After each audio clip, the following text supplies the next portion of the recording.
Okay, this video is all about understanding moments.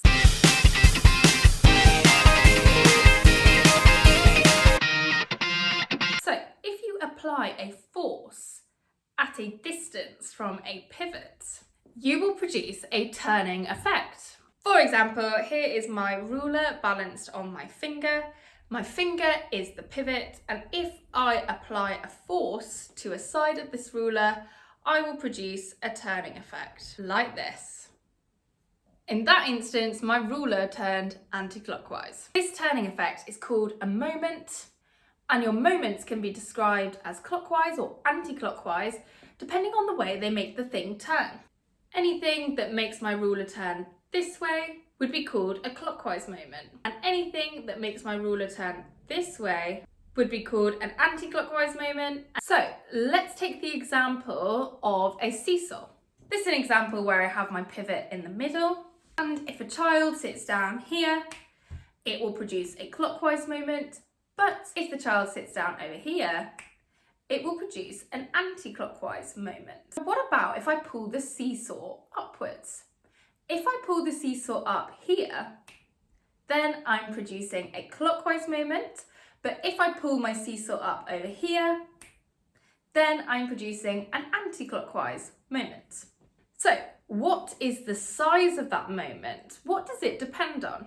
Well, my equation for moments is my force measured in newtons multiplied by my perpendicular distance from the pivot measured in meters. So let's look at these two things individually. And let's check out the force first. So if I put a child on my seesaw here, and then I replace my child with an adult on my seesaw here, well, the adult weighs more than my child, so the adult will produce a larger moment than the child.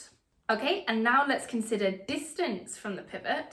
So if I put my child here on my seesaw, and then I ask the child to move here on the seesaw, in that second picture, the child is producing a larger moment than in the first picture because it is further away from the pivot. Now, we need to be careful with distance from the pivot because in my equation, it was very particularly the perpendicular distance from the pivot. So let's have a little look at what we mean by perpendicular distance. Here are two diagrams of the same situation of using a spanner, but in one diagram, my force is perpendicular to the arm of my spanner, and in the other picture, my force is not perpendicular.